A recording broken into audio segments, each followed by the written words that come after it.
ஓம் நம சிவாய நமக. தென்னாடுடைய சிவனே போற்றி, என் நாட்டவர்க்கும் இறைவா போற்றி. ஒரு வீட்டில் எப்பொழுதுமே பார்த்தீங்கன்னா அந்த சுபிட்சம் நிறைந்திருக்கணும். எப்பொழுதுமே செல்வ வளத்துக்கு குறை இருக்கக்கூடாது. நமக்கு நினைக்கின்ற எல்லா நல்லவைகளும் நல்லபடியாக நடக்கணும்னா வீட்டில் பார்த்தீங்கன்னா பெண்கள் தங்களுடைய கைகளை எப்பொழுதுமே இப்படி வைத்துக்கொள்வது லக்ஷ்மி கடாசத்தை மேம்படுத்தும் அப்படிங்கிறதான். பொதுவாக பார்த்தீங்கன்னா ஒரு வீடு சந்தோஷமாக இருப்பதற்கு காரணம் அந்த வீட்டில் இருக்கும் பெண்கள் தான். அதே வீடு கஷ்டத்தில் இருப்பதற்கு காரணமும் ஒரு சில பெண்கள் தான். அதனால் ஒரு வீட்டில் நல்லது கெட்டது நடப்பதற்கு பல காரணங்கள் இருந்தாலும் அதை சரி செய்யக்கூடிய சக்தி இந்த பெண்களிடத்தில் தான் உள்ளது. கஷ்டமான சூழ்நிலை இருக்கக்கூடிய குடும்பத்தை தலை தூக்கி நிறுத்தக்கூடிய திறமையும் சக்தியையும் கொண்ட இந்த பெண்கள் தங்களுடைய கைகளை எப்படி வைத்து கொண்டால், எந்த முறையில் வீட்டில் பூஜை செய்தால் வீட்டில் சுபிட்சம் நிறைவாக இருக்கும் என்பதை பற்றின ஆன்மீகம் சார்ந்த பதிவை தான் நம்ம இன்றைக்கு தெரிந்து கொள்ள போகிறோம். இந்த பதிவு ரொம்ப பயனுள்ளதாக இருக்கும். வீடியோவை ஃபுல்லாக பாருங்கள். எப்பொழுதுமே பெண்கள் பார்த்தீங்கன்னா தங்களுடைய கை நிறைய வளையல்களும் மருதாணியும் பெண்கள் தங்களுடைய கைகளில் இட்டுக்கொண்டால் அது அவர்களுடைய வீட்டிற்கும் லக்ஷ்மி கடாசத்தை கொடுக்கும் என்பது தான் எல்லோரும் அறிந்த ஒன்று. தெரியாதவங்களும் தெரிந்து கொள்கின்ற ஒரு நல்ல ஒரு விஷயம். இந்த மருதாணியை பார்த்தீங்கன்னா அமாவாசை நாட்களிலும் பௌர்ணமி நாட்களிலும் பெண்கள் தங்களுடைய கைகளில் இட்டுக்கொண்டால் அமாவாசை தினத்திலும் பௌர்ணமி தினத்திலும் பார்த்தீங்கன்னா நல்ல நேர்மறையான ஆற்றல் இந்த பிரபஞ்சத்தில் பரவி இருக்கும். ஏன்னா அந்த கிரகங்கள் மாற்றத்தினால இந்த சமயத்தில் பெண்கள் தங்களுடைய கைகளில் மருதாணி இட்டுக்கொண்டு, அதாவது கை சிவந்த நிறத்தில் இருக்கும்போது அந்த கைகளால் தங்களுடைய வீட்டில் தீபமேற்றி பூஜை செய்யும்போது அந்த பூஜைக்கு பார்த்தீங்கன்னா பல மடங்கு பலன் கிடைக்கும் என்று சொல்லப்பட்டுள்ளது. குறிப்பாக பார்த்தீங்கன்னா உங்களுடைய வலதுகை, அதாவது ரைட் ஹேண்டில் பார்த்தீங்கன்னா ஸ்வஸ்திக் சின்னத்தை நம்ம மருதாணியில் வரைந்து கொள்வது மிகவும் சிறப்பு. நிறைய வட மாநிலத்தவர்கள் ஆண்களும் சரி பெண்களும் சரி தங்களுடைய உள்ளங்கையில் பார்த்தீங்கன்னா மருதாணியால் ஸ்வஸ்திக் சின்னம் போட்டிருப்பதை நம்மள பலர் பேர் பார்த்துருக்க வாய்ப்பு உள்ளது. இந்த ஸ்வஸ்திக் சின்னத்தை நம்மளுடைய அந்த வலது உள்ளங்கையில் போட்டிருக்கிறதுனால பார்த்தீங்கன்னா நம்மை துரத்தி வரும் கஷ்டங்களும் சரி, நாலாபுரமும் சூழ்ந்திருக்கும் அந்த கஷ்டங்களையுமே இந்த ஸ்வஸ்திக் சின்னம் நம்மிடமிருந்து விலக்கிவிடும் அப்படிங்கிறதான். நம்மிடம் எதிர்வினைகள் அண்டாமலும் இந்த ஒரு சின்னமானது நமக்கு நல்ல ஒரு பக்கபலமாக செயல்படும் அப்படிங்கிறது. உங்களால் முடிந்தால் வாரந்தோறும் வரக்கூடிய வெள்ளிக்கிழமை தினத்தன்று மருதாணி அரைத்து அந்த விழுது பிள்ளையார் பிடித்து, அதாவது மஞ்சளில் பிள்ளையார் பிடித்து வைப்பது போல இந்த மருதாணியிலையுமே பிள்ளையாரை பிடித்து வைத்து மகாலட்சுமி தேவியின் பாதங்கள் முன்பு வைத்து வழிபாடு செய்வதும் வீட்டிற்கு பல நன்மைகளை கொண்டு வந்து சேர்க்கும் என்பது தான் நிதர்சனமான உண்மை. அதே போல் பார்த்தீங்கன்னா இப்போ அமாவாசை பௌர்ணமி தினங்கள் இன்றைய தினம் வருதுன்னா அதற்கு முந்தைய நாள் நேற்றைக்கே பார்த்தீங்கன்னா பெண்கள் தங்களுடைய கைகளில் மருதாணி இலைகளை பறித்து அரைத்து நல்ல சிவந்த நிறத்தில் இருப்பது நல்ல ஒரு ஆற்றலை அவர்களுக்கு கிரகிக்கக்கூடிய தன்மையை கொடுக்கும் அப்படிங்கிறது. முடிந்தால் பார்த்தீங்கன்னா இந்த மருதாணி இலைகளோடு ஒரு லவங்கத்தையும் சேர்த்து அரைத்து இட்டு கொண்டால் வீட்டில் பார்த்தீங்கன்னா அந்த பண கஷ்டம் வருவதையும் இது குறைக்கும்.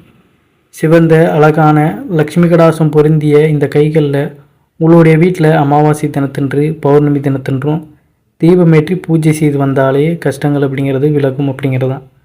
லக்ஷ்மி கடாசம் பெறுவதோடு நம்மளுடைய கஷ்டங்களுமே தீர்வதற்கான ஒரு வழிவகையை பார்த்தீங்கன்னா பெண்கள் நீங்களே செய்வது ஒரு சிறப்பான விஷயம். ஏன்னா நம்மளுடைய குடும்பத்திற்கு நம்ம எல்லா விஷயங்களையும் பார்த்து நல்லது கெட்டதெல்லாம் செய்வது அப்படிங்கிறதுல முக்கியமான ஒரு முக்கியத்துவம் வாய்ந்தது பெண்கள் தான். ஆண்கள் எல்லாம் செயல்பட்டாலுமே பெண்களை போல் பார்த்தீங்கன்னா அவ்வளவு அக்யூரேட்டாக எதையுமே செய்ய முடியாது. அப்படிங்கிறதுனால தான் பெண்களுக்கு ஒரு முக்கியத்துவம் கொடுத்து நம்ம பல பதிவுகளில் அவர்களை பற்றி பேசி கொண்டு வரோம். உடனே பெண்களை பொறுத்து தான் எல்லாம் திணிக்கிறாங்க மூட நம்பிக்கைகள் அப்படின்னு யாரும் தவறாக புரிந்து கொள்ள வேண்டாம். அவரவர் குடும்பத்திற்கு அவரவர்கள் ஈடுபாடு செய்வது அவர்களுக்கு நன்மையை கொடுக்கக்கூடியதாக இருக்கும். அதே போல் கைகள் நிறைய வளையல் அணிந்து கொண்டு எப்பொழுதுமே காதில் பார்த்தீங்கன்னா கம்மல், மூக்குத்தி இப்படியான எல்லா அணிகலன்களையுமே பொதுவாக அணிந்து கொள்வது அவர்களுக்கு உடல் நலத்தில் நல்ல ஒரு மேன்மை ஏற்படக்கூடியதாக இருக்கும். இப்போ உள்ள காலத்தில் ஃபேஷனுங்கிற பேரில் பார்த்திங்கன்னா ஏதோ கண்டதை அணியாமல் அந்த காலத்தில் நம்மளுடைய முன்னோர்கள் எப்படி இருந்தார்களோ அதையே பின்பற்றி வருவது தான் மிகவும் நல்லது. ஆரோக்கியமான வாழ்க்கையும் நல்ல எந்த ஒரு பிரச்சனையும் இல்லாத வாழ்க்கை முறையும் கொடுப்பது அது மட்டும்தான். ஏன்னா அப்போ உள்ளவர்கள் எந்த ஒரு பிரச்சனையும் இல்லாமல் மனநிறைவோடு வாழ்ந்திருக்காங்க. இப்போ ஆடம்பரம் வசதி எல்லாம் பெருகிறதுனால அதை அடையணும்னு அந்த ஆசையே பெரிய நமக்கு பலவாறான துன்பங்களை ஏற்படுத்தும்.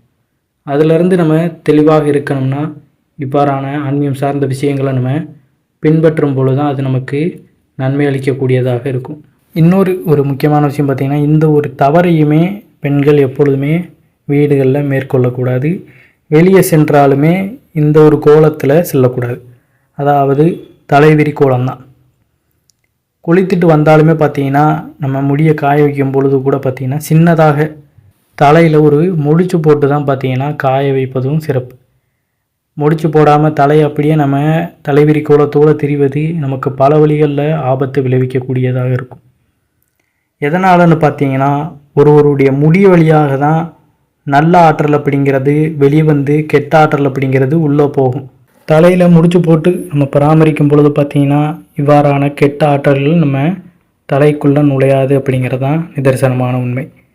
அதனால் பார்த்திங்கன்னா எப்பொழுதுமே தலைவிரி கோலமாக இருக்கக்கூடாது. இப்போ பெரிய பெரிய துறவிகள் மகான்கள்லாம் எடுத்துக்கிட்டிங்கன்னா அவங்க எப்பொழுதுமே பார்த்திங்கன்னா தங்களுடைய தலையில் மொட்டை அடித்த அந்த கோலத்தில் தான் இருப்பாங்க. எதனாலனா அந்த முடி வழியாக எந்த ஒரு நெகட்டிவ் எனர்ஜியுமே அவங்களுக்குள்ளே வந்துடக்கூடாது அப்படிங்கிறதுக்காக தங்களுடைய தலையில் எப்பொழுதுமே மொட்டை அடித்த கோலத்தில் தான் சுற்றி கொண்டு வருவார்கள். ஏன்னா அவங்க அவ்வளோ தூரம் கஷ்டப்பட்டு அந்த இரையாற்றலை தங்களுக்குள்ளே அடக்கி வைத்திருப்பார்கள். அப்போ எந்த ஒரு நெகட்டிவும் நமக்குள்ளே வந்துடக்கூடாதுன்னு இப்படி செய்வாங்க. அதனால் பெண்கள் எப்போதுமே தலைவிரி கோலமாக இருப்பதை நிறுத்திவிடும். இதுவே வீட்டிற்குள்ளே பல தரித்திர வேலைகளை உண்டு பண்ணும். அதனால் எப்பொழுதுமே பார்த்தீங்கன்னா முடியை பின்னி போட்டே வச்சுருங்க. தலைவிரி கோலத்தோடு இருப்பதை முழுவதுமாக தவிர்த்து விடுவது மிகவும் நல்லது.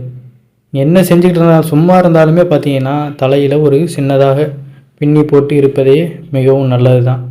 தலையை நல்லா பின்னி பொட்டு வச்சு பூ வச்சு இப்படி வளரும்போது தான் பார்த்திங்கன்னா வீட்டில் அந்த லக்ஷ்மி கடாசம் அப்படிங்கிறது மிகுதியாக இருக்கும் அப்படிங்கிறது தான் ஐதீகம். அதனால் இந்த முறையை பின்பற்றி வாருங்க. மருதாணி உடலுக்கும் நல்லது. நம்மளுடைய எந்த ஒரு எதிர்வினைகளும் அண்டாமல் இருப்பதற்கும் மருதாணி நமக்கு ஒரு அரணாக செயல்படும். அதுவும் பெண்கள் ஏதாவது ஒரு வேலையை செய்கிறீங்க, ஒரு தொடக்கத்திற்கு உங்களை கூப்பிடுறாங்க, ஏதாவது தொடங்குறீங்க, இப்படி எல்லா விஷயத்திற்குமே பார்த்தீங்கன்னா உங்கள் கையால் நீங்கள் தொடங்கும் பொழுது அந்த கையில் மருதாணி இருப்பது சிறப்பு. அந்த லக்ஷ்மி கடாசத்தோடு நம்ம தொட்டு எந்த ஒரு காரியத்தை செய்தாலும் சரி அது நிச்சயமாக நல்ல வெற்றி பெற்று மென்மேலும் வளர்ந்து கொண்டே இருக்கும் அப்படிங்கிறதான் தரிசனமான உண்மை. அதனால் கையை வெறுங்கையாக வைத்திருக்காதீங்க. உடலையும் உள்ளத்தையும் எப்பொழுதுமே தூய்மையாக வைத்திருங்க. மஞ்சள் தேய்த்து குளிப்பது, இப்படி பலவாறான விஷயங்கள் பெண்கள் பின்பற்றி கொண்டே வரும்பொழுது தான் வீட்டில் சுபகாரிய தடைகள் எப்பொழுதுமே மகிழ்ச்சியாக இருப்பதற்கான வழிவகைகள் இவை மட்டும்தான் உங்களுக்கு ஏற்படுத்தி தரும் அப்படிங்கிறது நிதர்சனமான உண்மை. அதனால் தவறாமல் இது எல்லாமே ஃபாலோ பண்ணிட்டு வாங்க.